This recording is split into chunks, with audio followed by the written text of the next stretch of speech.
Good morning, students. BSc Part 2nd, Paper 3rd, Electronics. In the last lectures, we have discussed some network theorems. Today, we are going to discuss two theorems, compensation theorem and Miller theorem.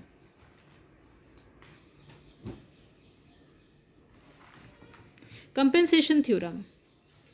Compensation theorem is also known as substitution theorem. According to this theorem, in any network having sources of EMF, any impedance can be replaced by a voltage source having zero internal impedance and an EMF which is always equal to the potential difference between the ends of this impedance.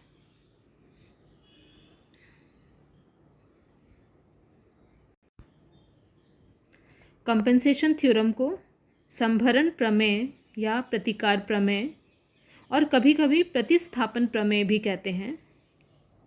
इस प्रमेय के अनुसार किसी जाल में जिसमें EMF के स्रोत हों, उसकी किसी भी प्रतिबाधा को एक नए वोल्टता स्रोत से प्रतिस्थापित किया जा सकता है जिसका आंतरिक प्रतिरोध शून्य हो तथा ईएमएफ प्रतिबाधा के सिरों के मध्य उत्पन्न विभवांतर के सदैव बराबर हो।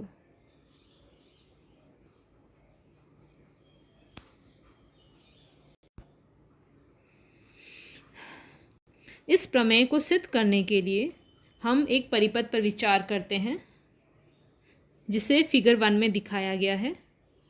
यहाँ सिर्फ एक वोल्टेज सोर्स E है और दो प्रतिरोध R1 और R2 लगे हुए हैं।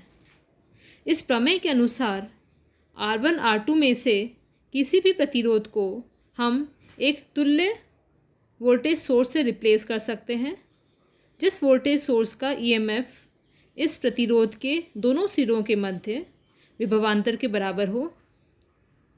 यहाँ हम R2 प्रतिरोध लेते हैं और R2 प्रतिरोध के दोनों सिरों के मध्य जितना विभवांतर आता है उसके बराबर का एक वोल्टेज सोर्स E2 हम R2 की जगह लगा देते हैं। अब इस प्रमेय को सिद्ध करने के लिए हमें यह सिद्ध करना होगा कि यह दोनों परिपथ एक दूसरे के तुल्य हैं। वो तभी सिद्ध होगा जब दोनों परिपथों में धारा बराबर होगी। इस प्रकार पहले फिगर 1 में धारा यदि I1 है और दूसरे फिगर 2 में धारा यदि I2 है तो धारा I1 और धारा I2 बराबर होने चाहिए यदि ये दोनों परिपथ तुल्य हैं। पहले फिगर 1 में देखते हैं। फिगर 1 में धारा का मान I1 है। I1 हो गया E/R1 + R2 क्योंकि इस परिपथ में सिर्फ एक वोल्टेज सोर्स E है और दो प्रतिरोध R1 और R2 उसके साथ दोनों श्रेणी क्रम में लगे हुए हैं। इस प्रकार I1 हो गया E/R1 + R2। अब यदि हम R2 को रिप्लेस करके उसकी जगह एक E2 का वोल्टेज सोर्स रखते हैं तो E2 का मान होना चाहिए I1 × R2। यह I1 और R2 के दोनों सिरों के मध्य वोल्टता पतन के बराबर है। इस प्रकार E2 का मान हो गया E/R2/R1 + R2। अब इतने E2 का हमने एक वोल्टेज सोर्स फिगर 2 में R2 की जगह लगा दिया है। अब इस फिगर 2 में I2 का मान हो जाएगा E - E2 / R1 क्योंकि यहाँ पर सिर्फ एक प्रतिरोध R1 है और वोल्टता E और E2 दोनों हैं और E2 E के विपरीत दिशा में है, इसलिए जो कुल वोल्टता हो गई वो E - E2 हो गई। इस प्रकार I2 होता है E - E2/R1। E2 की जगह E2 का मान रखने पर I2 आ गया E - ER2 / R1 + R2 / R1।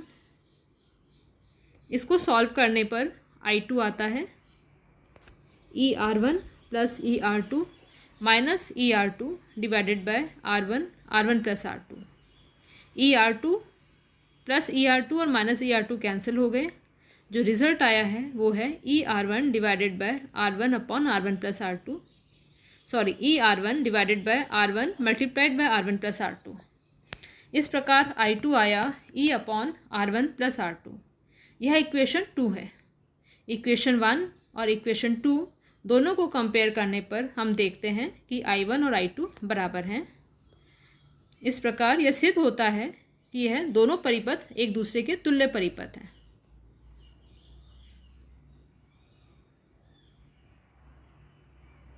The second theorem which we will prove is Miller theorem.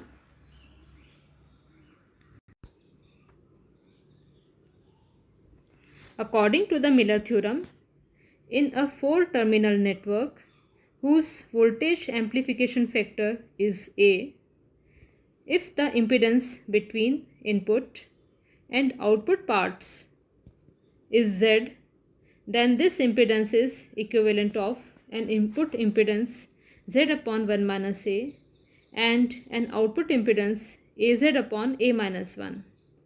This effect is called Miller effect.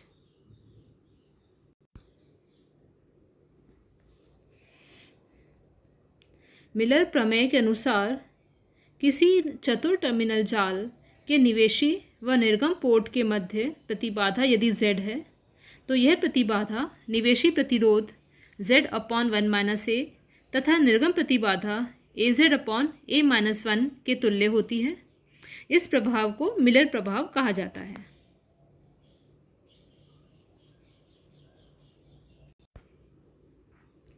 Miller theorem को प्रूव करने के लिए हमने पहले एक नेटवर्क बनाया है।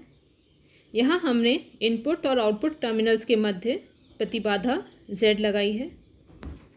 दोनों इनपुट टर्मिनल्स के बीच में वोल्टता V1 है और दोनों आउटपुट टर्मिनल्स के बीच में वोल्टता V2 है। इस नेटवर्क का एम्प्लीफिकेशन फैक्टर A है। इसका अर्थ यह हुआ कि V2 is equal to AV1 है।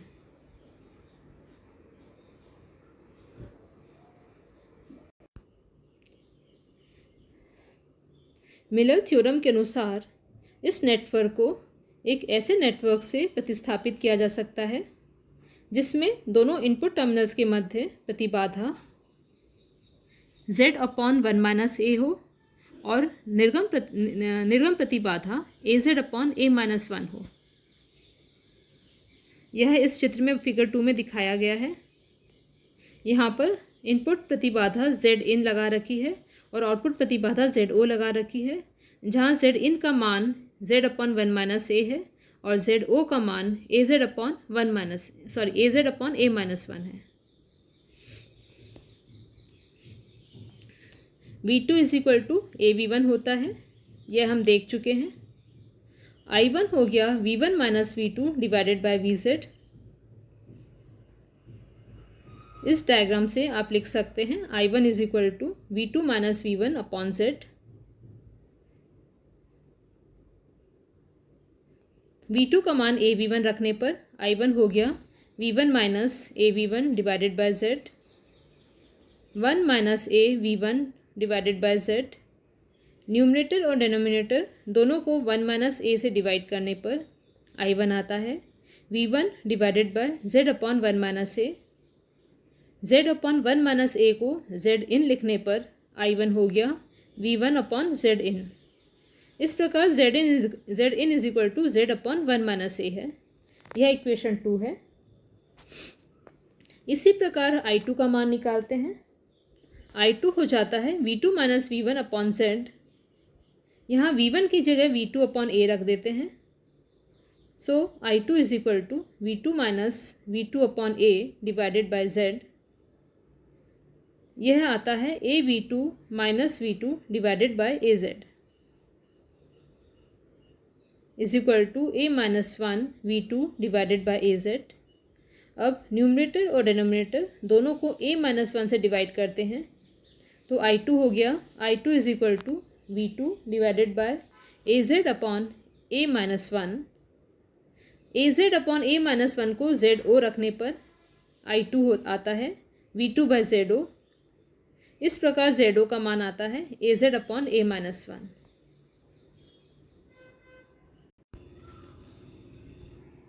इस प्रकार हमने सिद्ध किया है कि यदि किसी नेटवर्क में इनपुट और आउटपुट पोर्ट के बीच में प्रतिबाधा Z लगी हो तो यह एक ऐसे परिपथ के तुल्य होता है जिसकी इनपुट प्रतिबाधा Z अपॉन 1 माइनस ए हो और आउटपुट प्रतिबाधा AZ अपॉन A माइनस 1 हो।